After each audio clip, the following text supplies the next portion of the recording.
Hello, everyone, and welcome to Advancing Biomarker Discovery for Disease Insights. I'm Deanna McNeil, Associate Science Editor at The Scientist, and I'll be moderating today's event. Before we start the talks, I just have a few quick notes and tips to help you get the most out of today's program. As well as our fantastic lineup of speakers, I'd like to point out that the interactive areas on the platform are available to you. We'd like this event to be as engaging as possible, so please send your questions or comments at any time using the Q&A section to the side of the live stream player. Our speakers will address these during the Q&A sessions following each presentation. We actively encourage discussion. However, please note that we do not allow solicitation of products or services and may remove any users who violate this rule. This event was made possible thanks to the generosity of our sponsors and partners. You can learn more about them and access their resources in the handout section as well. With that out of the way, let's move on to our opening session. James Zoe is an associate professor of biomedical data science and, by courtesy, of computer science and electrical engineering at Stanford University. He leads the Stanford AI for Science Lab with a particular interest in tackling challenges in human disease and health. His research team's algorithms have received FDA approval, are used by millions of developers, and have been selected as the New York Times' Good Tech. A warm welcome to you, James. Please take it away.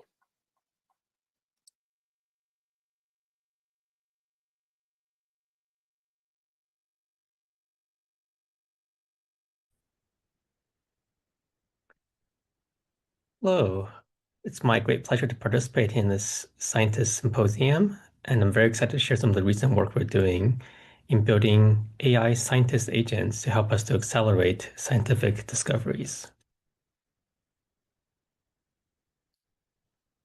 So we're in the midst of this really interesting paradigm shift from thinking about AI as a tool for science to think about AI as a scientist by itself.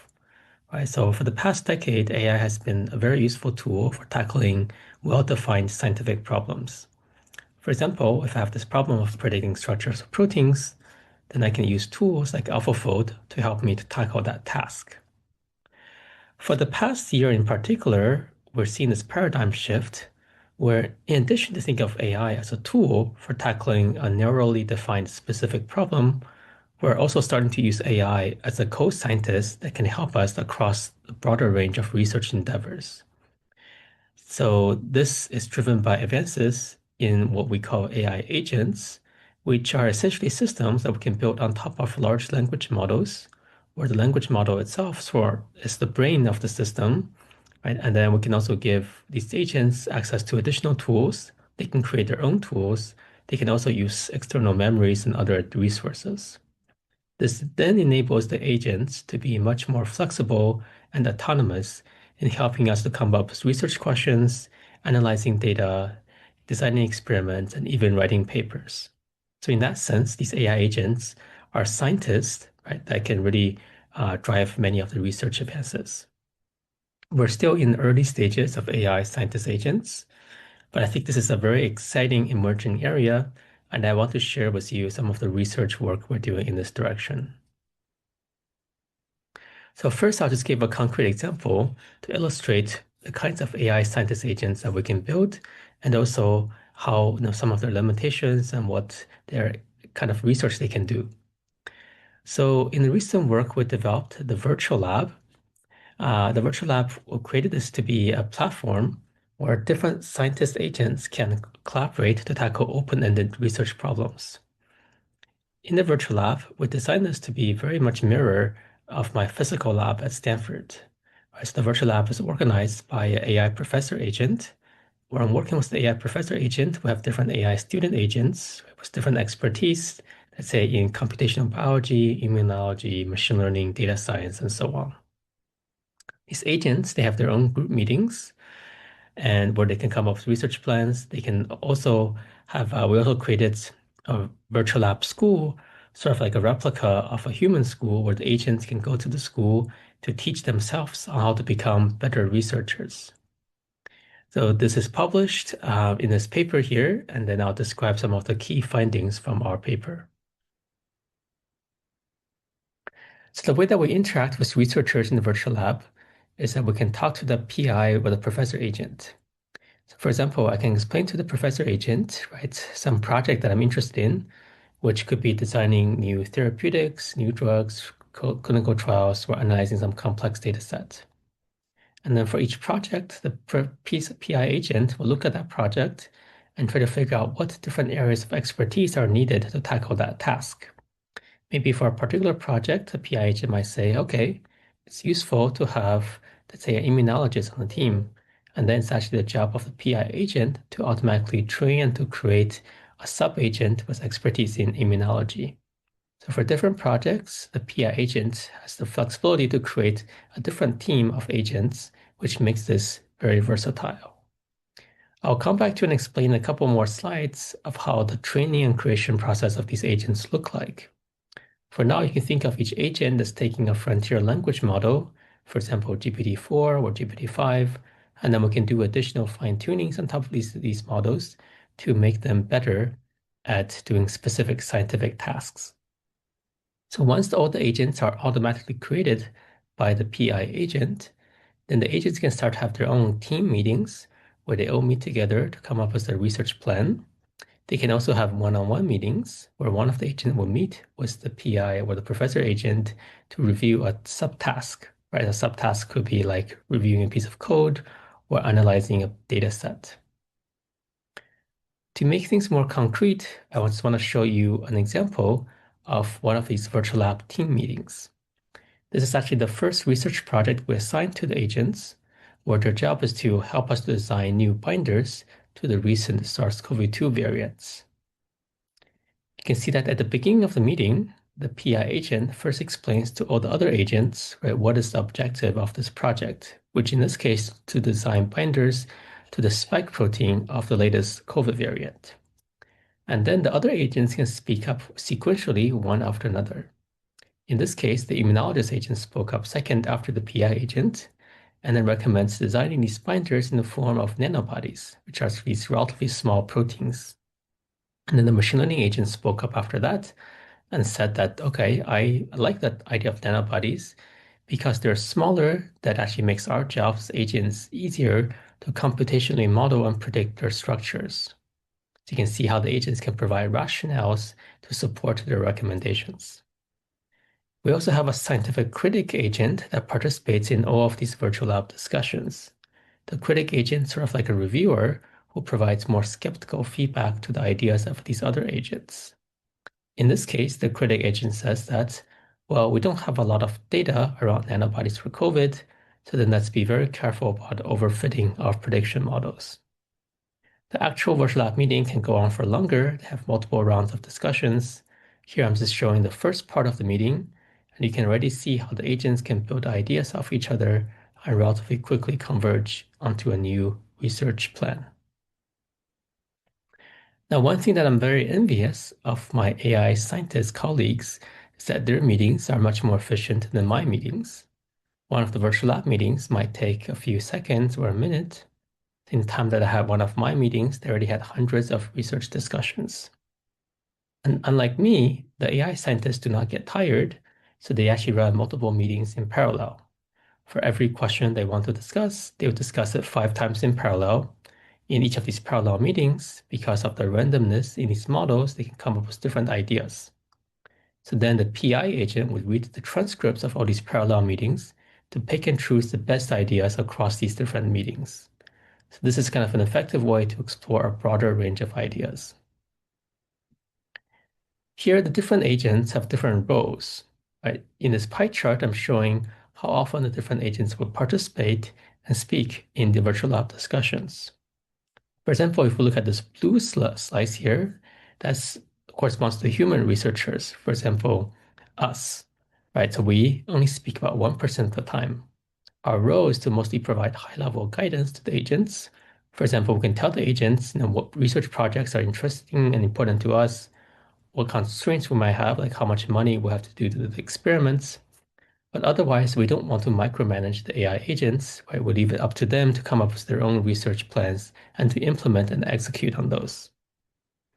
Here, the computational biologist agent's role is to actually come up with the plan for how to design these nanobody binders. In this case, right, the computational biology agent has a lot to do, so it does a lot of the talking. The role of the machine learning agent is to help to write the code and train models for all the other agents. Other agents might tell the machine learning agent, right, implement this algorithm or train this model, and the machine learning agent will actually write the code in Python to do those tasks. Now that we see how the agents can interact, I want to come back to and explain a bit more of how the agents can train themselves on to become better researchers. And they do this through the virtual lab school. We created the school because if we take the frontier language models like GPT-4, GPT-5, these models are quite good at broad general knowledge.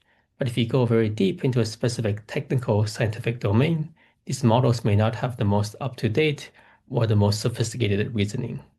So to fill in that gap, that's why we created this school for the agents to self-improve. The way that the school works is that you start by telling the agents some of the topics that they should learn about. For example, a topic could be, learn about the recent COVID variants, or learn how to use AlphaFold. Then for each topic, the agents will come up with a set of questions that are relevant for that topic. And then based on these questions, we enable the agents the ability to go and find reference materials that are useful for that topic. So for example, they can go to PubMed Central, PMC, and find and download open access papers that are useful. After the agents download those reference materials, then they would read the reference materials in depth. As they're reading it, we now allow the agents to update their model parameters through supervised fine-tuning. So what this means is that under the hood, the agents can update the weights of the neural networks to help them to ingest that new knowledge. It will not be a very good school without some sort of testing mechanism.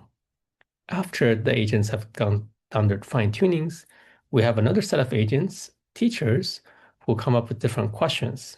And then the student agents will have to take those questions. If they don't do very well, they have to go back to school, do additional readings and fine-tunings before they can graduate. But don't worry, the virtual lab school is also quite efficient. Usually within a day or so, the agents have gone through the school and have graduated.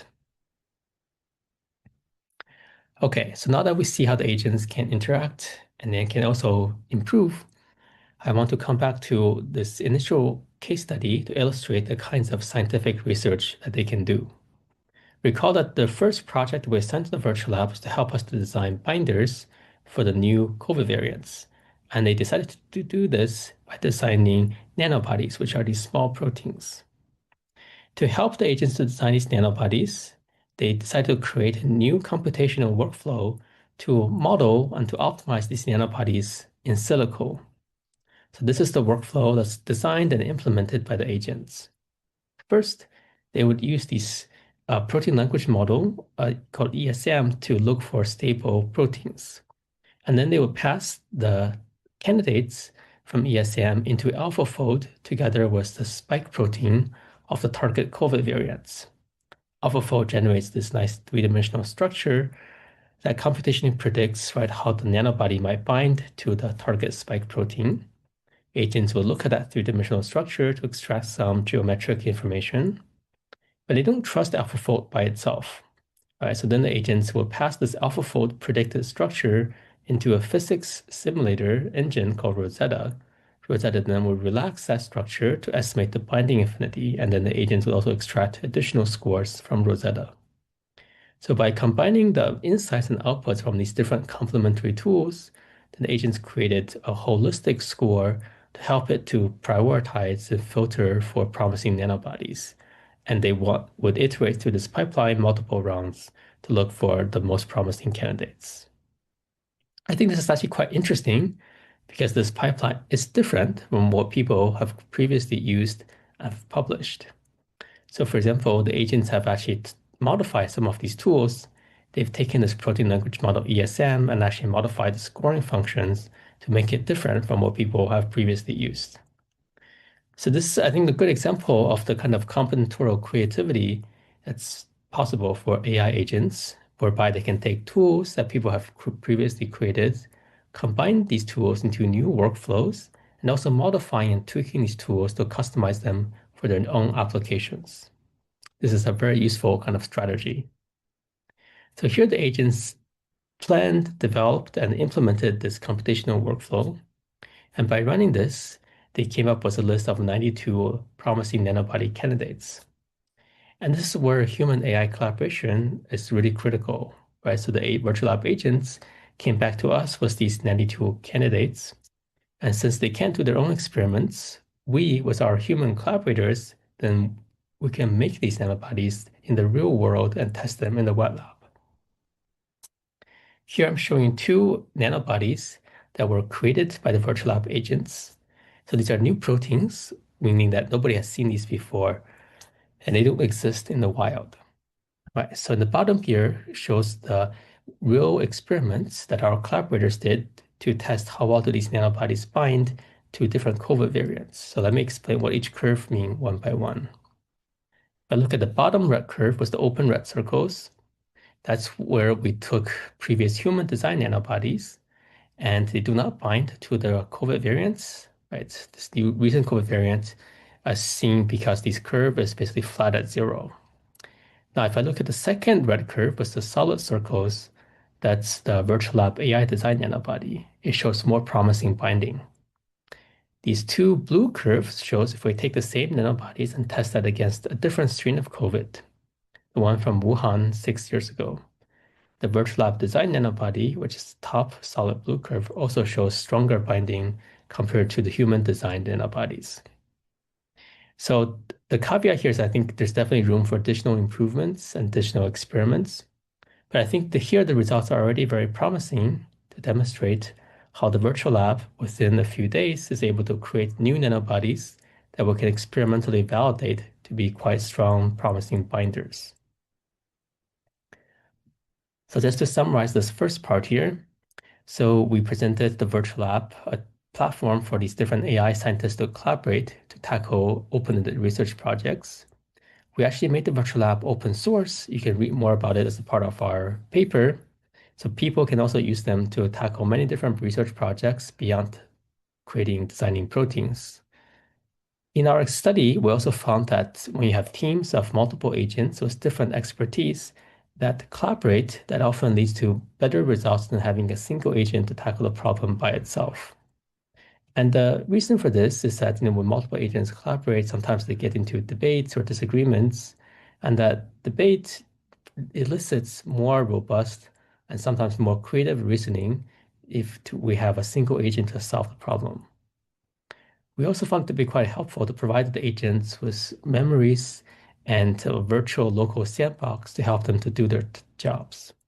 Right, so for example, the agents would have access to some external memory, which is sort of like a digital notebook to help them to remember all of their previous discussions.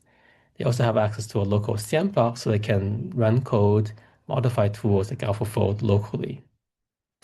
Finally, I think it's really interesting that the agents actually have their own social dynamics. By that, I mean, when humans collaborate, right, sometimes it depends on who speaks first, who talks more, that can all change which ideas gets prioritized. Similarly, when agents collaborate, right, depending on which agent speaks first, that can also change the trajectory. But something that we can do with the AI agents that you cannot do with humans is that we can actually run all of these different multiple meetings in parallel.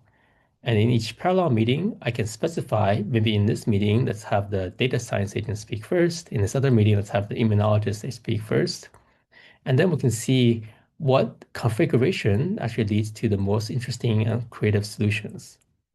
Right, so this is kind of a way to also almost like view the virtual lab as kind of a petri dish where we can do all of these science of science optimization, right, to figure out what is the optimal way to innovate. And then maybe we can take some of those learnings and they also help us to improve how humans do our research. So in the second part, I want to tell you about Paper to Agent, which is also a recent follow-up project to the virtual lab. If the virtual lab is sort of like a way to reimagine the future of work, right? The Paper to Agent is our effort to reimagine the future of knowledge. So for the past several hundred years, right, the way that people capture knowledge is in the form of these passive papers. A team of researchers could spend years doing research, and then they have to sort of condense all of that research and insights into pages, which is static and passive, right? And it's often very difficult for readers to figure out really all the insights just from reading the static and passive paper. In particular, if the research involves generating some code or some data, often could be difficult for readers to apply and adopt that code to data to new projects. So our idea is that instead of just dealing with all these passive artifacts of knowledge like papers, why don't we turn every paper into a dynamic, interactive agent?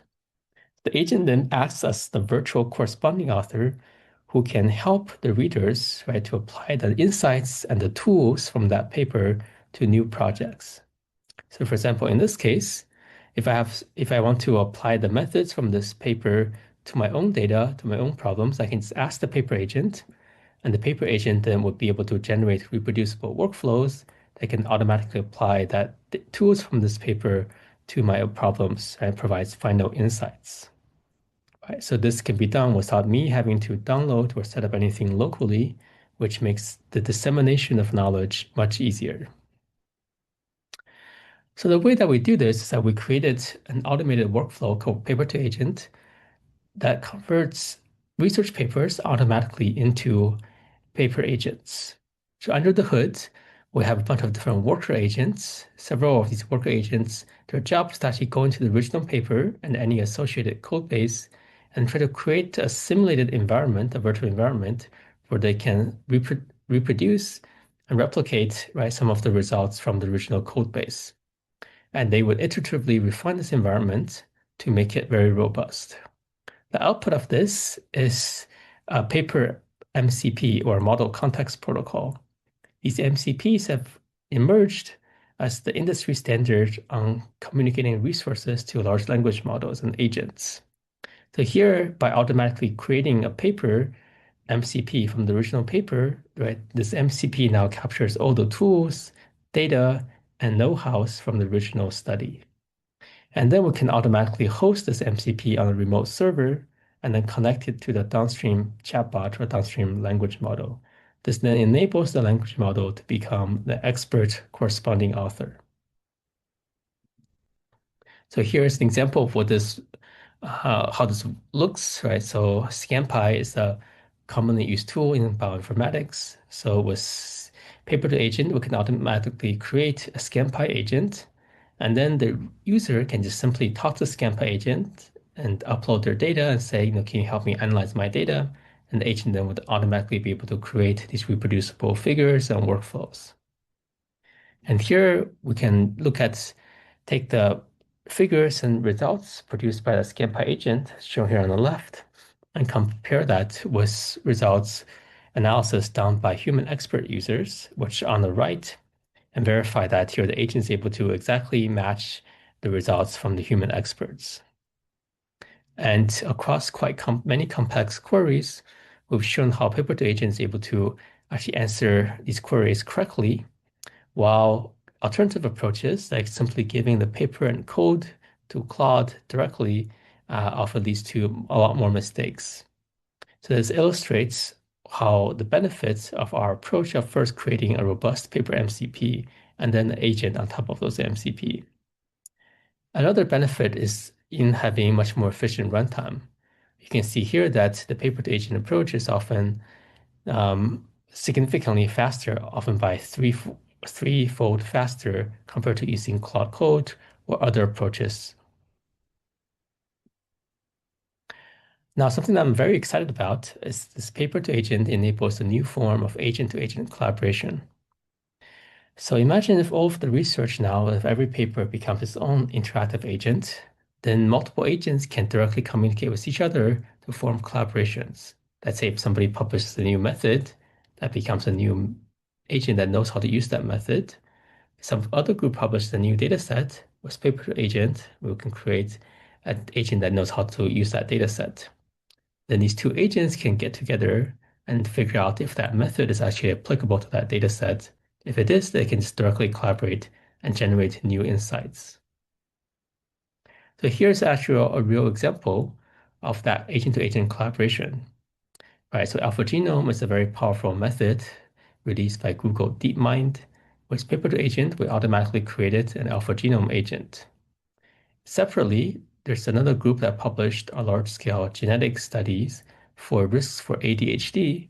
Paper-to-agent also created an ADHD data agent. In this case, these two agents were able to collaborate, right? And by applying AlphaGenome, right, to this ADHD GWAS data sets, they're able to identify a new splicing error in the human genome that's associated with significant increases in ADHD risk, which is not known before. I think this is a very cool example of a direct agent-to-agent collaboration that generates new biological knowledge. So just to summarize this part, so our vision here with paper-to-agent, right, is to really convert passive paper artifacts into interactive forms of knowledge as these paper agents.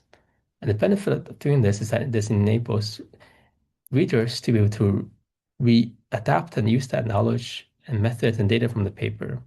It also enables a new form of collaboration where agents can directly collaborate with other agents to generate new insights. So the last part I want to mention is how we've been putting these different pieces together to organize a new conference that we call Agents for Science. This is an experimental conference that we run for the first time last October, where for the first time, both the authors and also the reviewers are AI agents. The motivation for organizing Agents for Science is that as AI agents becoming more popular, there are also many questions that we have about them. For example, people are wondering, how creative are AI scientist agents? What's the best way for humans to collaborate with these AI agents? Can AI help us to review papers? And so on. Currently, it's very difficult to answer these questions systematically because existing conferences and journals do not allow AI as co-authors or as co-reviewers. So to answer these questions, we decided to actually create a new conference that flips everything on its head. In this new conference called Agents for Science, both AI agents act as both authors and reviewers, right? So you have to be AI to submit to this conference. Humans can be co-authors, but every submission needs to be primarily led and done by AI agent. All the submissions and reviews are publicly available, right? So we then create this nice sandbox and resource for the entire community to study the strengths and limitations of AI agents as scientists and reviewers. We also document how AIs and humans collaborate every project so we can learn the best collaboration practices. For a subset of the top papers, we also recruited human experts to provide independent additional assessments. So then you can compare the human reviews with the AI reviews. So we organized the first iteration of this conference last October. We received over 300 submissions from 20 plus different countries. From these 315 submissions, 48 papers were accepted into the conference. These papers cover a broad range of topics, including applications of AI to physics, medicine, biology, social sciences, and others. So it's very diverse. People also use quite diverse AI agents, right? Including GPT series models, Claude from Anthropic, Gemini models, and also open source models. One nice thing is that for every submission, we required a detailed checklist to document AI-human collaboration. So here I'm showing a summary of these collaboration patterns on the left for all the submissions and on the right for the subset of accepted papers. For every stage of the collaboration, right, from developing a hypothesis to designing experiments, analyzing data, and writing the paper itself, we asked for a specification of how much of this was done by human versus done by AI. So if it's red, that means that this is almost entirely done by AI. If it's green, that means it's mostly done by humans. Yellow means that it's mostly done by AI with human feedback. And blue means the opposite, where it's mostly done by human with AI feedback. So there are several interesting patterns that emerge. So first, is that, I'll actually a good part of this research is all fully autonomously done by AI, right? You can see that the red bar is all quite high. In particular, we find that in the earlier stages of research, right, there's still more human involvements, right? For example, in hypothesis development and experimental design, we see some more human input.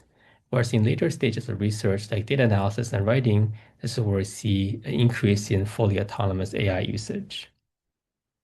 Another interesting pattern is when we compare the submissions, all the submissions versus the accepted papers. You can see that among the accepted papers, right, this red bar of autonomous AI decreases. So this suggests that among the accepted papers, which are higher quality, right, there still requires some human intervention, so it's not fully AI autonomous. This highlights the importance of human AI interactions. For every submission, we also have 3 different AI reviewers to review each submission. So we designed these 3 reviewers based on different vendors, GPT-5, Gemini, and Claude. And we tuned all of these different AI reviewers based on previously accepted and rejected papers from previous human conferences. And every reviewer, they reviewed all the same papers. Then we're also given the same instructions. So even though all the reviewers are reviewing the same set of papers, they actually surprisingly end up with different scores. So for example, if you look at GPT-5 as a reviewer, it tends to be the most negative, most critical of the reviewers, right? So the scores are overall relatively low. Gemini is on the other extreme, where it tends to have often uh, much more high scores, right? For example, assigned a pretty high score of 6 to a large number of papers. Claude is somewhere in between, and in our view, perhaps the most balanced reviewer. We found that the AI reviewers can be quite effective in catching mistakes in the paper. Right? For example, here is the reviewer actually found that there's some discrepancy between statistics reported in one part of the text and in another part of the table. We also noticed some limitations of these AI reviewers. One limitation is that these reviewers can sometimes be sycophantic. So in particular here, the Gemini reviewer says that, oh, this is a really groundbreaking paper, whereas the human reviewers and other AI reviewers were more skeptical. One question that people are very interested in is like how much hallucinations do we find in this AI-led research? And we quantify this by creating a separate system that took every submission reference, and then we would actually independently check is this a real reference or not. So in the scatter plot here, right, every dot corresponds to one of the submissions. The x-axis, the total number of references in that submission, and the y-axis is the number of verified references. And we found here is that about half of these submissions, all of their references are real references, but also for about half of submissions had at least one or more hallucinated reference.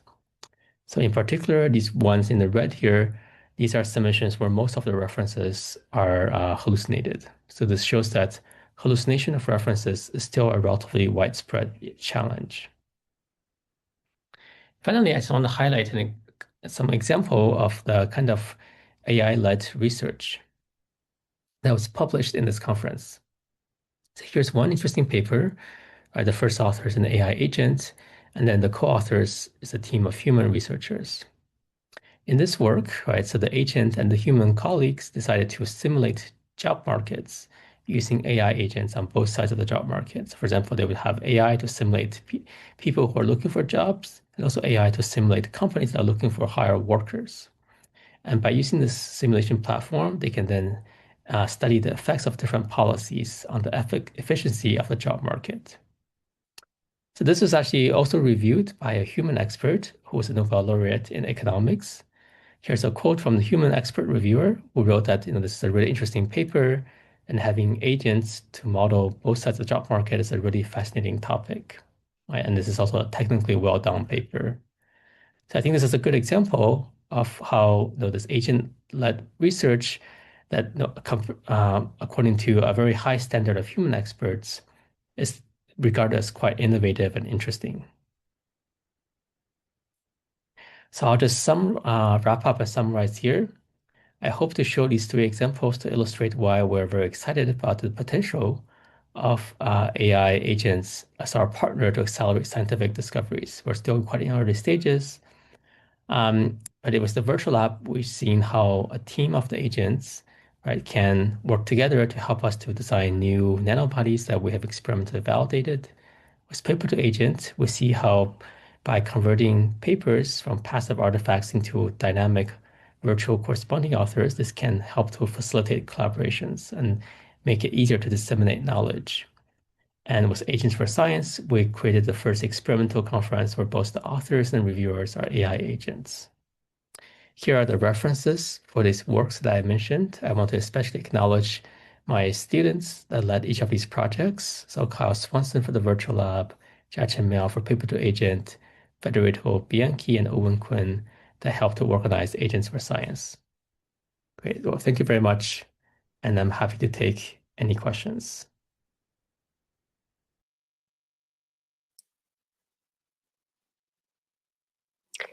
Thank you so much, James, for that wonderful presentation. Unfortunately, James is not going to be able to join us for the live Q&A due to unforeseen circumstances, but any audience questions that we did receive for James will be answered offline as soon as possible. We will be back in about 20 minutes at 12:25 p.m. Eastern for our next presentation. See you soon.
Hello, everyone, and welcome back. We'll now move on to our next session, High Performance Antibody Discovery to Power Biomarker Studies. And I'm pleased to welcome April Livengood. April is Director of Strategic Business Development and Collaborations at Aviva Systems Biology. She has a PhD in molecular, cellular, and development biology from the University of Colorado at Boulder, and has conducted translational cancer research as a postdoctoral fellow at the University of California, San Diego. She has an extensive background in translational research, genomic medicine, assay and product development, and leadership of interdisciplinary teams. Prior to joining Aviva Systems Biology, she's led many internal and external initiatives at San Diego area biotechs, including EMD Millipore, Pathway Genomics, Illumina, and Thermo Fisher Scientific. A very warm welcome to you, April, and please take it away.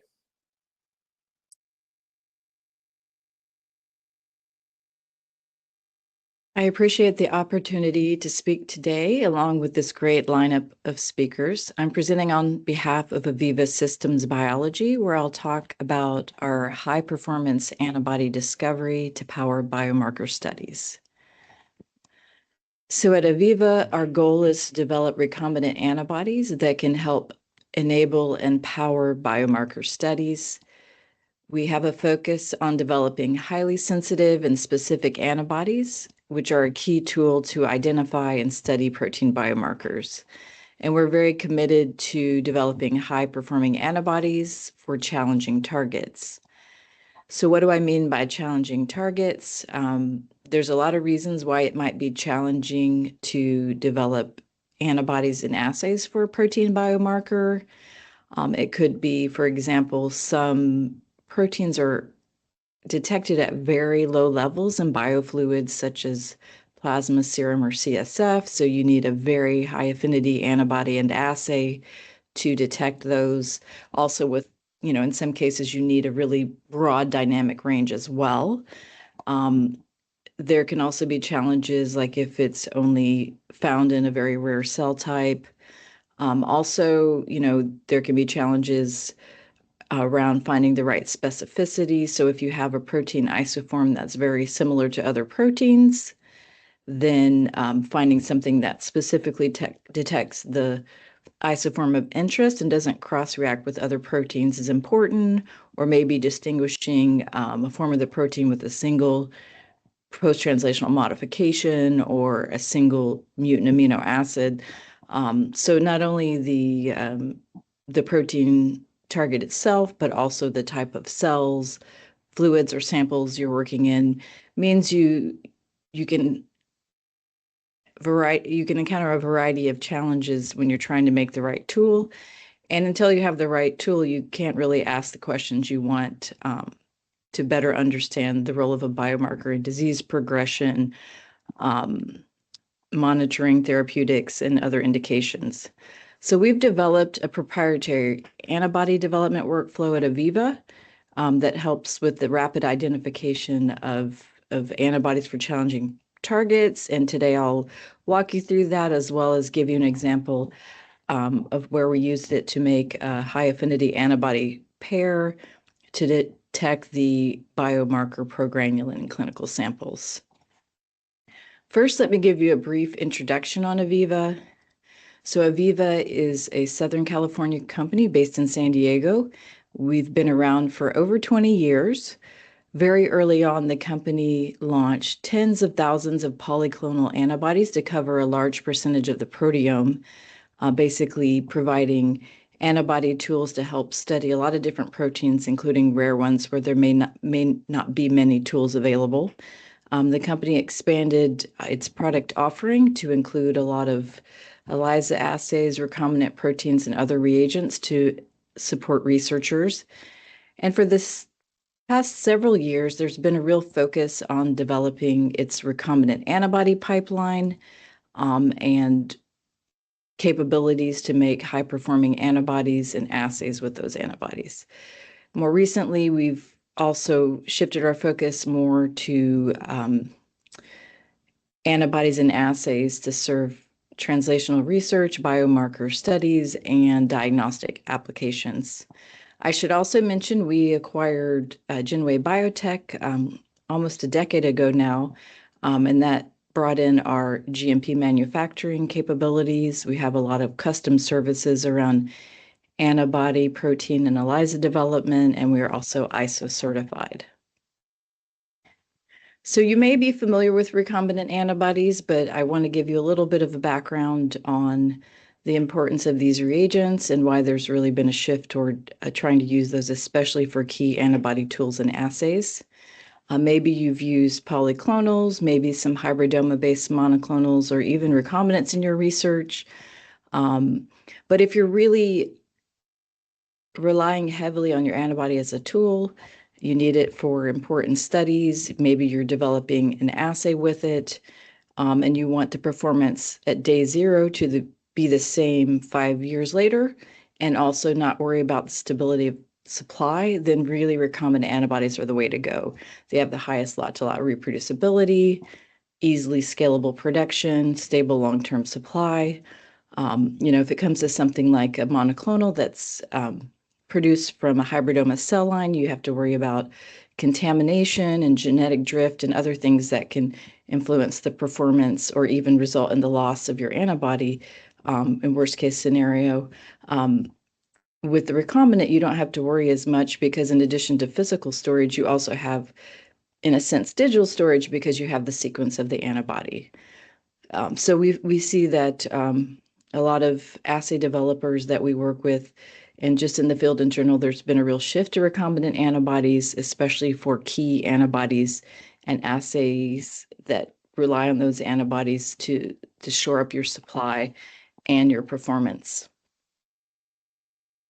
So now I'll talk about our recombinant antibody development workflow.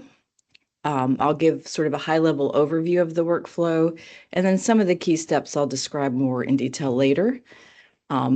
This workflow also can be modified depending on the type of antibody target we're going after and the type of application and sample type that we need those antibodies to work in.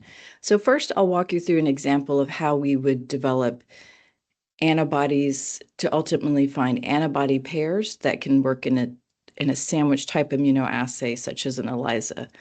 There's other sandwich immunoassay platforms as well, but that's kind of a very common one you may be familiar with. So we start with AI-informed antigen design. Often we have protein fragment immunogens, and we immunize rabbits.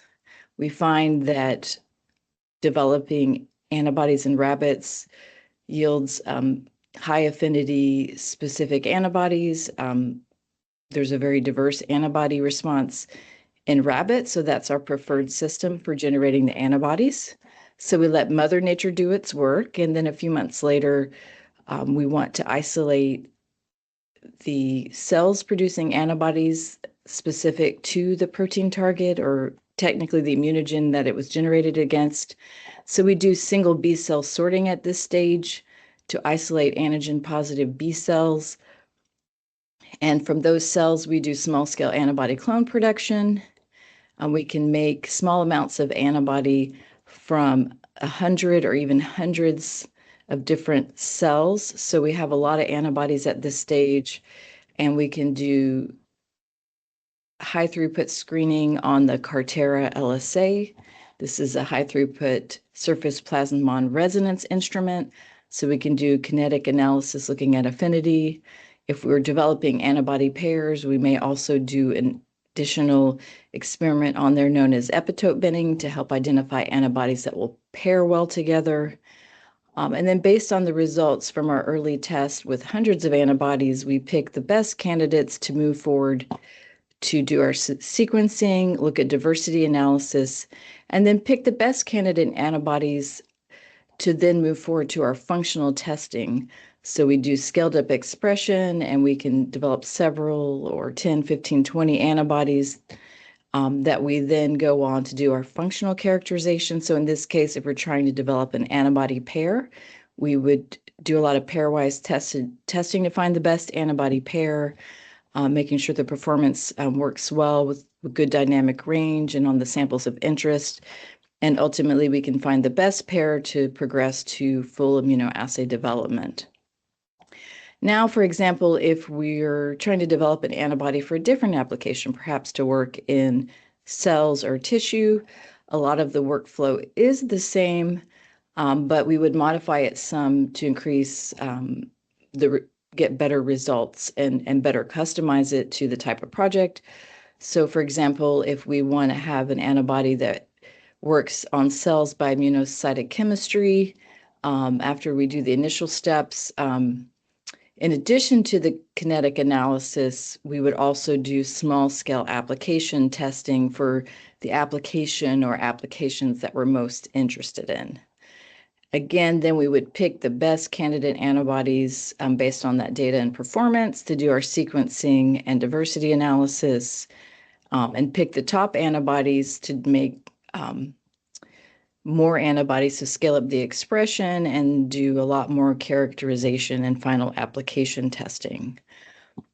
So, for example, making sure it works well in the right sample types, have positive and negative controls for specificity, make sure it has the right sensitivity, and do all of that on a, going from hundreds of antibodies to perhaps several, where we can then do the deeper analysis and find the best performing antibody or antibodies. So as you can see, we can modify a little bit based on the type of application. I do want to give a little bit more detail on a few of the steps of our workflow. So we have structure-guided protein antigen design. So the team has really developed a lot of expertise around designing the immunogen or antigen for these projects. It's influenced by expertise and data from a lot of past antibody development projects. We also factor in the AlphaFold predicted protein structures, a lot of different biophysical metrics, and also antigenicity predictions. So we both want more of a protein that has a similar structure to native protein that's also going to be antigenic in the rabbits. And of course, we factor in other important biology that influences where an antibody should or shouldn't bind on that target protein molecule. So we really want to get this right at the beginning, because if we want to get good antibodies at the end, we really have to make sure our antigen design sets us up for success. So then we would immunize rabbits with our immunogen, and then after that, as I had mentioned, if we want to isolate the small percent of cells from either spleen or PBMCs that express our antibody of interest, we have a several parameter FACS panel, including double staining for antigen positivity. So this helps us get the small subset of cells that we want from that large cell population, and also reduces the false positives. And we can identify 100 or hundreds of antigen positive B cells in a day. This is really important, especially if we think it's going to be really challenging to find an antibody with the properties we want. Like we need a really high affinity, or it's really challenging to get the specificity we want. Then having a lot of different antibodies to screen and down select from increases our likelihood of success. So if we have the cells, then we need to make antibody protein from those cells. And if there's hundreds of cells, then obviously the scale of this could get pretty out of hand pretty fast. So the team developed an optimized high throughput, low volume antibody expression approach. It can be done in a 96-well format, and it utilizes single cell PCR and plasmid-free protein expression. And this is done in mammalian cultures.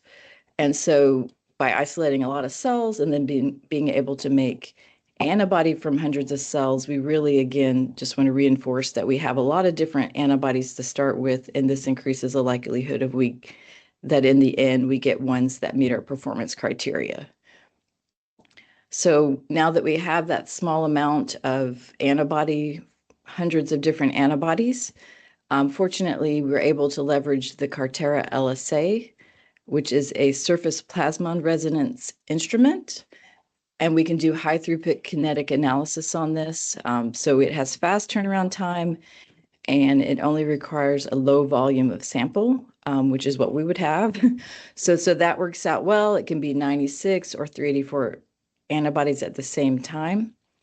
And typically the antibodies are immobilized, and then you come back with a protein analyte of interest, and you can get your on and off rate and your dissociation constant, so you can understand the affinity of the antibodies.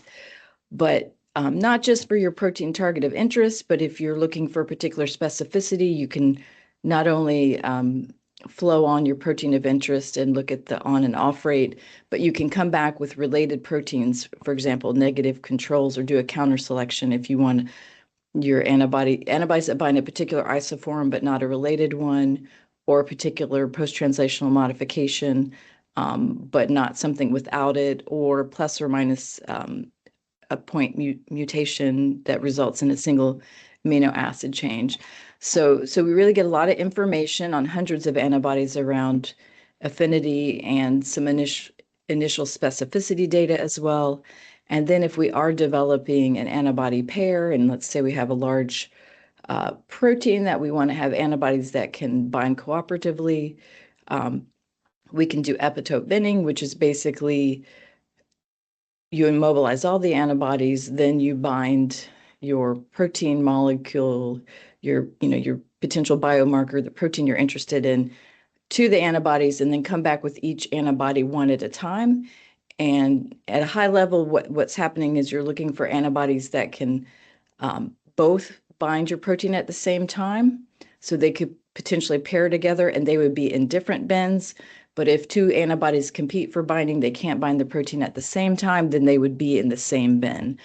So with all of these antibodies and these analysis we do on the Cartera, we can look at affinity, we can have some initial specificity testing, and if needed, we can also do epitope binning and then pick the best antibodies from the hundreds to then move forward to do sequencing, scaled up expression, and then functional testing.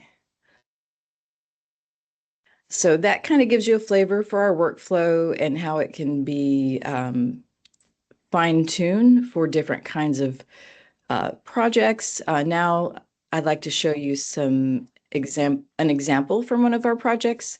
So we developed antibodies and ultimately antibody pair and an immunoassay for the biomarker progranulin. Progranulin is implicated in several diseases, including Alzheimer's disease, Parkinson's disease, and ALS.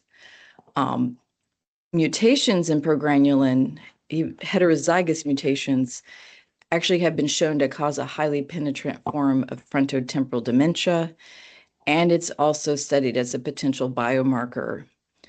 Because of the role in the monogenic form of frontotemporal dementia, there are a lot of biotech and biopharma companies that are already trying to develop progranulin therapeutics to restore the levels of wild-type progranulin, either directly or indirectly, and several of those are shown here on the right. And so using the workflow that I described, we wanted to develop progranulin antibodies, so we designed our antigen using the approach I described. We immunized rabbits, and then after that, here's the results from some of the different workflow stages. So we did the single B cell sorting, and we ended up with over 200 antigen positive B cells. Then using single cell PCR and plasmid-free expression, we were able to amplify small amounts of antibody, about 150 different potential antibodies. We did our Cartera analysis with these, and over 100 of those bound not only our protein fragment immunogen, but also full-length mammalian progranulin protein, and we were also able to do epitope binning. So in the next two slides, I'll just show you some representative data from this project. So again, as I mentioned, we isolate B cells, then we make small amounts of antibody, and then we can analyze hundreds of them on the Cartera instrument. So the data here is not from all the antibodies, but just from a subset to give you an idea of the type of results we get. So in A on the left, the spot diameter is actually the relative expression level of the antibodies. Then in B, the antibodies that actually had reasonable affinity for both our immunogen protein fragment and the full-length mammalian expressed protein are still blue. And then if we look at the affinity for the mammalian expressed full-length protein, we can see some of these are really strong binders, such as in very dark blue, or weaker binders, such as in red. And then we had also done the epitope binding, and this here is a dendrogram, which is another way to depict that sort of data. And antibodies are grouped into different clades. And if they're in the same clade, they probably have overlapping binding sites and they would not likely pair together. If they're in different clades, they have a much more likelihood to work well as an antibody pair. So from analyzing 100 plus antibodies on the Cartera, we looked at specificity, we looked at affinity, and then also could pick antibodies from different clades to down select to a manageable number of antibodies to sequence, and look at the sequence and diversity, and then do scaled up expression, because we have a lot of data suggesting what are good antibodies for potentially working as an immunoassay pair in an ELISA, but we still need to do the functional testing with the right sample types and whatnot to find the best pairs. So one more slide of data shown here. This is just some representative data. So we tested a lot of different antibodies, about 12, and then these are some of the pairs that came out of that testing. And clearly some perform better with more dynamic range than others. We also checked performance, including in some patient sample types, to narrow down to our best antibody pair.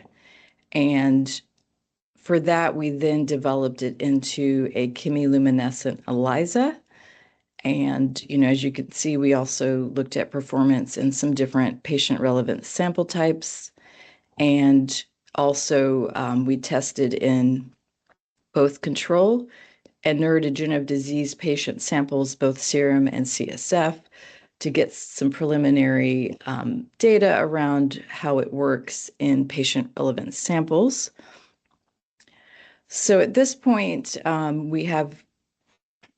this is just a little bit of the data and the work done to develop this ELISA, but we have a chemiluminescent progranulin ELISA.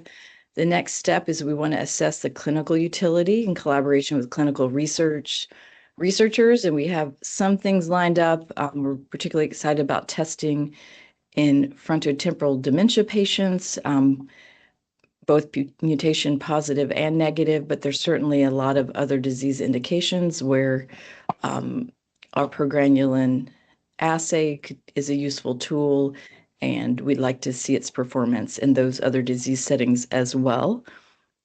So taking a step back, I hope I was able to show you how our recombinant antibody workflow can help generate tools that can be used in the study of challenging protein biomarkers. If you'd like more details about our workflow or our progranulin project, you can certainly use this QR code on the right and download our case study. And I'd also like to highlight we do have more emerging and established biomarkers in our antibody and assay development pipeline. So I appreciate having the opportunity to speak with you today about our workflow, our pipeline, and some of the work we've been doing. If you need any help developing antibody or assay tools, please feel free to reach out. There's an email here. And then also, if you're interested in collaborating, here is my contact information as well. Feel free to reach out. And again, I very much appreciate the opportunity to meet with you today and speak about our work, and look forward to hearing the rest of the talks. Fantastic. Thank you so much for that presentation, April. We do have some questions already, so let's go ahead and jump into our Q&A session. Can you use antibodies from your matched pairs in other applications, and do you really need a different workflow for them? Yeah, so that's a good question. So do we need two different workflows depending on what kind of application the antibody works in? So since the performance requirements are typically different for different applications, it's best to use a version of the workflow that is tailored to the application of interest. There's a lot of reasons for this. This will give us a higher success rate and help us find antibodies with the best performance. Some of the underlying reasons for that include whether or not the protein immunogen should be more like have like a native folded structure, or, in a sense, maybe the epitope is conformational, maybe even non-contiguous sequence, versus if, for example, like for a Western blot, maybe you just want a linear epitope that can be recognized under denaturing conditions. So certainly, if you want the best success rate, you would customize, but there are cases where if the protein immunogen seems to be relevant, and it's something we might want to use for both multiple applications, we could potentially do the front part of the workflow, which tends to be the same, do our kinetic analysis, but then let's say we want antibodies that work in multiple different applications, we could do our small scale, for example, Western blot application testing on the antibodies, but then also do epitope binning to find antibody pairs. And so you can sort of start with the same upstream in some cases and then develop antibodies for a lot of applications. And the best antibody or antibodies might not be the same for, say, a matched pair versus a Western blot antibody, but certainly it's not a hard and fast rule.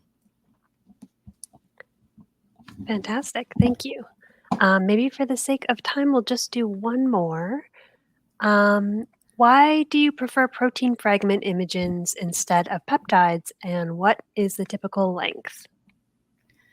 Yeah, so that's a good question, and I sort of addressed it a little bit in the last question, which is, depending on the protein biomarker and what region of it you want to target for your assay, sometimes you do want some of the structure of the protein to be retained, more of a conformational epitope. And so by having a larger protein fragment, you're more likely to get that. As far as the length, it can kind of vary. And, using our antigen design approach, proteins can be unwieldy. So you may be tricky to express the full length and have it fold well, but there could be a really ordered domain that you want to target. So there's a lot that goes into determining the length, both predictive and then empirically when we go to express it. But we can't always use that, right? So sometimes if we need to target a very specific small stretch of sequence, like with a PTM or a splice junction or something, we may still find that we want to go with a peptide immunogen. So, we certainly try to use very rational design, but we can also be empirical as well and try multiple immunogens to reduce risk, and have the likelihood we get antibodies that work the way we want. Wonderful. Thank you so much, April. Thank you for that presentation and the wonderful Q&A as well. Thank you.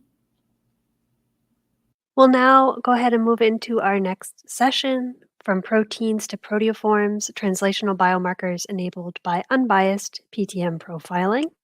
And I'm pleased to welcome Asaf Kaysin. Asaf is a co-founder and CTO of Promise Bio. He did his PhD in the Weizmann Institute of Sciences Immunology Department.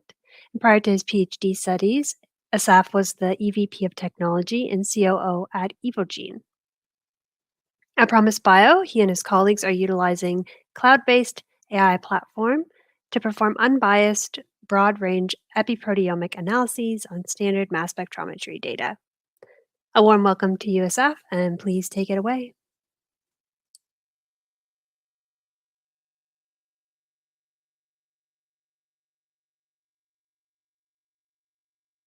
Hello, my name is Asaf Kaysin, and I'm the co-founder and CTO of Promise Bio. I want to thank the scientists and the webinar host for hosting me today and allow me to present our technology. We're going to focus on post-translation modification-driven biomarkers. So everybody knows how DNA is transcribed to mRNA and then translated into protein. Most of the current technologies stop at the protein level.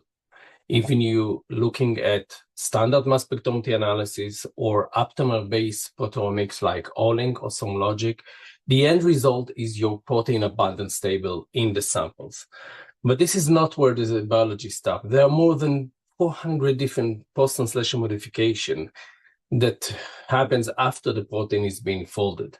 Those modifications regulate protein activity, localization, and timing. And this is the closest biological link to the disease phenotype. So PTMs are used as important biomarkers for years, all the way from managing glucose level in diabetes, measuring glycated hemoglobin, or stratifying RA patient using looking for anti-citrulline protein antibodies. Citronylation is a specific type of post-translation modification. And recently approved p-tau, P for standing for phosphorylated tau, is an earlier biomarker for Alzheimer's diseases. So those are important biomarkers focused or based on post-translation modification. Took years to develop. What if we could systematically analyze post-translation modification in our samples? And this is exactly what we are doing in our computational pipeline. The first part is capturing those PTM. We identified more than 60 types of post-translation modification from standard mass spectrometry analysis. We do that faster and more accurate than any other tools. The second phase, how we augment the data using our Epitome database, already containing more than 300,000 types of PTMs in a different clinical state, in a different tissues, which allow us to focus on the important PTMs in the data. And the last phase is our reasoning phase, when we are using our AI model to extract better biological insight from the data. This is used for several use cases, and today we're going to focus on biomarker and specifically on mechanistic biomarkers. So those are the list of post-translation modification we can identify in a standard analysis. There are more than 60 types of them, different amino acid, different mass shift. And we are doing that very fast and very accurate. And the technology was published in Nature Biotechnology in late 2023. So how does it work? This is what you see here is a standard mass spectrometry analysis. We take the samples, we take all the protein, extract the protein, digest it into peptides, run them through the mass spectrometer, and give you spectra. Standard analysis, comparing these spectra into a reference proteome, results in a list of protein abundance. We are taking the same spectra arrived from the machine. We have no differences, or we didn't change anything in the sample processing protocol. And we search that in a distributed environment. Each search focus and tailored a specific strategy for each PTM type. This results in identifying both the protein abundance and a list of PTMs in a site resolution data. We identified about 10 PTMs for each protein. So this augments our data in a very significant way. We have much more data from each mass spectrometry analysis. Again, no enrichment method is required, just standard protocols. The second phase, as we discussed, is augmenting the data. And here it's allow us to focus on the specific important PTMs. We already acquire a lot of PTM sites from different tissue type, different machine type, different sample preparation method, and different tissues. All those are being augmented together so we can look, and we will show you how we combine this information into an actionable biological insights. So today I want to demonstrate the technology on rheumatoid arthritis. Why we choose this disease? First, you will see several analyses from different tissue type from the same disease type. And those diseases already associate with important PTMs called citronylation. Those citronylations sites can create antibodies that attached to the peptide is the citronellate peptide, and this already serves as a biomarker. So we have a known biology, we have a known PTM site. Let's see how our standard analysis capture this known biology and augmented and give us more focus on the mechanism of action. So we will start with the serum samples taken from RA patient and compared to healthy control. On the left, you see how we take all the PTM identified in those samples. We do a PCA analysis, unbiased PCA. Immediately you see a separation between the RA patient and the healthy control. So this is not really the challenge. What we wanted to see is, can we understand or can we list all the PTMs identified in the sample and see which one are the most significant differentiator between the two groups? So we list and rank all the PTM sites, different PTM types, and we see which are the most differentiated one. And you see on in the right corner, the most significant or the most differentiated signature came from citronellation site, which is exactly what we anticipated in this case. So we'll be able to capture a known biology in an unbiased manner. What's interesting is the second one is carbamyl, already known to be associated as an important PTM site in RA patients. So this is how it looks in the PCA level. You see how citronellated separate very nicely between the group. This is a PCA of only the citronellation sites, while oxidase sites slightly separate between them. And for example, O-glycan sites actually do not differentiate between healthy and RA patient. Next, we wanted to take this signature, all the citronellated signature sites, and convert them into citronellation score. And this shows us a very nice gradient, how this score actually captured the different RA states, all the way from double positive to ACPA positive, ALF positive, serum negative, and all the way to the healthy control. There is another gradient that is created by citronellation score, extracted from all the citronellation sites identified in the samples. Now we went to a different tissue type. We want to see if this citronellation signature actually can be captured in the tissue itself. In this case, in RA patient, those are the synovial fluid. So we found a public data set that compare healthy control in RA patient and PSA patients.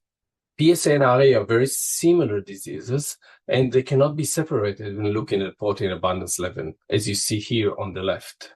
But even if you take all the PTM sites, these diseases are not being able to be separated. So we took the citronellation score we found in the serum and applied it here on the synovial fluid. And we were able to have a very nice differential signature. The citronellated score actually differentiates very nicely between RA and PSA patient. And this is known to be citronellation are associated with the RA and not for PSA, and it will immediately captured by the data itself. And last, we want to compare those two signatures. The signature identifying the citronellation sites in the synovial fluid and the signature detected in the serum samples based on the citronellation sites. And we want to ask ourselves, what is shared between those two signatures? And we'll be able to find a specific protein, a specific citronellation site of complement C3. And this is an early and a novel biomarker that exists both in the peripheral serum and in the tissue itself. So this is how we augment the data, compare the tissue versus the peripheral blood, and identify the specific PTM sites that can serve as biomarkers for the disease, give us very nice gradient comparing the different phenotype of the disease, and differentiate between different diseases, similar diseases that not contain the same biomarker. So next, we want to show you how we apply those PTMs and proteins into a proteoform, which gives us an insight on the mechanistic, a more pathway analysis, and enrich analytic on how the disease behave. So how to create a proteoform from a list of protein and PTMs? So this is not a top-down proteomic. This is bottom-up proteomic. So what we're using is a cluster algorithm that clusters all the peptides and the modified peptide that behave the same way across the cohort. So we know in biology that the protein itself has usually several protoforms. One is activated versus non-activated. It can be localized to the nucleus versus the cytoplasm, but all those different flavor of protein names protoforms. And this is captured by our data by taking all the modified and the unmodified peptide identified and cluster them. So we can, instead of looking at a specific, just a whole protein, we can look at the flavor of those proteins.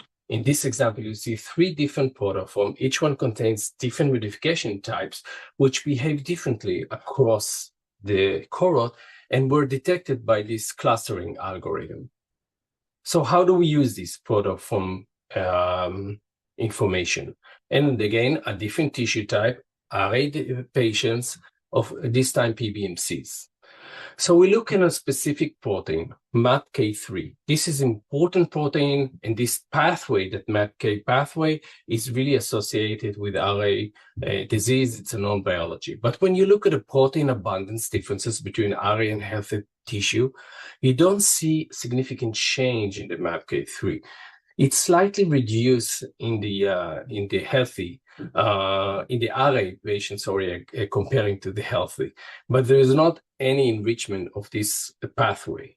But when you cluster and you look at the protoform level, you can see there are 3 types of protoform arrived from the data.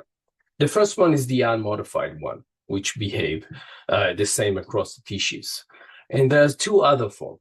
One of them is specifically form 3, which is citronylated near the N-terminus and has a different modification, both methylation and age damage associated with it. Now, when you look at the differential volcano plot, but this time on the 3 types of protoform, you see a completely different picture. Actually, MAPK3 form 3, the citronylated one, is highly abundant and more exists in the RA patient versus the healthy control, while the other 2 are slightly more, does not change much, and one of them is not even significant. So this is a completely different picture on the right than the one you see on the left. And this is what gives you the extra resolution. Taking all the PTM sites and the protein information and associating to protoform can create a different resolution, a different behavior of the prion protein. On the left, although everybody knows that MAPK3 is associated with the disease, it's not really changed dramatically and even reduced in our patient. But the real picture is different. The activated one, the citronylated one, is highly abundant in our patient, and the other form are not. So we wanted to generalize this not only on the MAPK, but show you all the protein in the sample. So we took all the protein that we identified citronylation site on them. And this is the list of all of them associated with different types of annotation. And you see the one who are in bold are the one who are changes between RA patient and healthy control in the protein abundance level. So some of them are changed, but most of them do not change. But if you convert the data into a protoform, combining both the PTM and the protein level, you get a much higher resolution. Now the bold one are the one who are changing their protoform level. Different protoform changes between the RA patient and the healthy control, and not just in the protein abundance as a whole. If you zoom in on a specific the inflammation, look at those lists of proteins. All the one in dark here are both or increase or reduce in a specific protoform type. So this extra resolution, extra information create a better understanding and pop up interesting pathway that change not in protein abundance, but in the PTM landscape. Let's see how we translate to a pathway. Oh, this is the type of PTM we try to show each protoform, which are the PTM associated with it. It's a very complex picture, but all of them are changes. So if we look at a pathway, this is how the pathway enrichment looks on a protein abundance level. You see a lot of mRNA synthesis pathway, but not the most important pathway that is associated with the disease. because most of the protein do not change just in general protein abundance. What change between is the different protoform. So how the pathway look when you look at the protoform level, now you see a completely different picture. The biology actually pop up. You see that MAPK and RAS-driven signaling pathway are the most common and associated with the RA disease, and they are the most significant one when you look at the protoform level. So when you compare the left picture with the right picture, you immediately see how the protoform of the PTMs are adding to the information to the data and showing you a much more mechanistic and known biology than other just standard proteomics. And this has given us both PTM-specific and specific modified protein that can serve as biomarker, or specific protoform that can be focused as an early biomarker, but also a non-biology, a better understanding of the mechanism, because those pathways are then pop up a significantly change between the different conditions and show you what is actually happening in the disease states. So to summarize my talk, I show you how we detect multiple PTM from existing clinical mass spec flow. We show how PTM sites are a new class of clinical biomarkers. You can actually zoom in on specific protoforms, and those are the early biomarkers for your disease states. And specifically, when using those protoforms, you should actually understand better the mechanism of action. Different pathways are important, and you see better biology arriving from your data. So this is summarize my talk. This is our technology. We'll be happy to collaborate. And of course, I will be happy to answer any questions you have. Thank you. Fantastic. Thank you so much, Asaf. Now we will jump into the Q&A. We do have some questions, so let's just jump right in. What types of mass spectrometry data can be analyzed on Prospect? Good question. First of all, the technology is agnostic to any types of machines. I mean, we can analyze both DIA versus DDA data. Any sample that were analyzed from mass spectrometer, we can apply our algorithm and extract more information from that. Of course, the better machine type, the more advanced one, you have a better resolution. And if you did some kind of sample preparation fractionation or any other method, we can know in advance, because we have enough experience to understand how it's going to affect the PTM landscape. So basically, we can analyze any mass spectrometer data. Excellent. Are there any limitations on instrument types or acquisition methods?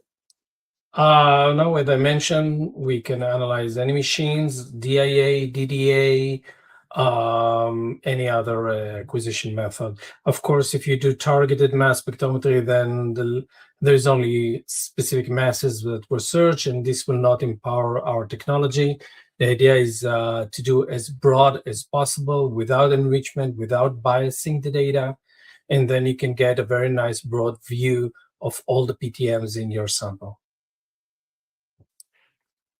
Perfect. Thank you. How can scientists use Promise OS for biomarker discovery? So the idea is we extract much more information from data you might already produce. For example, if you already done mass spec and analyze it in a conventional way, you can give us the same data, we will reanalyze it and extract more information from these data sets. And once you have a better resolution, now instead of just asking yourself what protein change, you can ask what type of protoform change between the different conditions. And this will give you a whole new landscape of potential biomarkers, usually more mechanistic biomarkers. What is happening in your sample, what is the difference between the two conditions you are testing. So we can point to that, and we can focus on the specific question, the specific challenge you have, and we can show you, apply our model to find out which PTMs play a role in your specific use case. Excellent. And how might proteoform level insights, such as JAK1 modulation in ulcerative colitis, influence therapeutic targeting differently from protein level measurements? So there are different resolution when you look at the PTM side versus just looking at protein abundance. For example, we tested and we saw that JAK1 in terms of protein abundance actually do not change between inflamed tissue and non-inflamed tissue.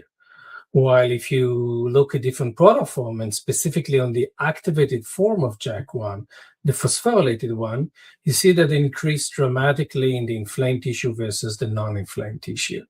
So over there, you can target the specific proteoform using several techniques. It can be antibody related, or it can be targeted MS, looking on specific modified peptide. And this will give you a better biomarker than just protein abundance, while the JAK1 actually does not change in its relative abundance, but it do change in the PTM landscape. Excellent. I think we have time for one more question. You mentioned collaboration towards the end. What does a typical collaboration with Promise Bio look like? Great. So the best project, I mean, the one who we like most is the one involve a challenge. For example, we have a drug, we applied it in our clinical trial, but we cannot really distinguish between the one who responds or not responds. So can you share light in terms of mechanism of action, or maybe predict who will respond to this drug and who will not? So this is one use case. Another use case can be, can you stratify the disease type between on our clinical studies? Or do you have an earlier biomarker than the existing one about how the disease changes? All those use cases are usually are a challenge that customers, pharma companies, or other have, and they come with this challenge to us. Usually involve also transferring data, or they already done mass spectrometry in the past, or they have samples in their fridge and they want us to analyze that. So we can do that as well. And we analyze the data. We then look for any support material, support information from the public domain or other tests that we have done in the past in order to augment the data. And the last phase is using our AI model to give an answer or extract biological insight relevant for the use case in hand. So what the customer will get in the end is both the list of the protein and the PTM site identifying the sample, but also a specific biomarker or model that explain the challenge that he has. What happened to the drug, how to stratify the patient, what is the actual mechanism of actions that appears in the data that he supplied to us. So this will be the most beneficial and using our technology to the best in the best way in order to get the answers. Perfect. Well, thank you so much, Asaf, for that wonderful presentation and discussion. Thank you for hosting me. Unfortunately, this is all we have time for today. However, any questions that we didn't have time to get to will be answered offline as soon as possible. All talks from today's event will also be available on demand for the next 30 days. You can access them using the same link that you used today. We'll also make sure any questions that are submitted on demand are passed along to the appropriate presenters. And that just leaves me to thank everyone who attended, as well as one more thank you to our speakers and our sponsors. We look forward to seeing everyone tomorrow for day 2 of the symposium. Goodbye.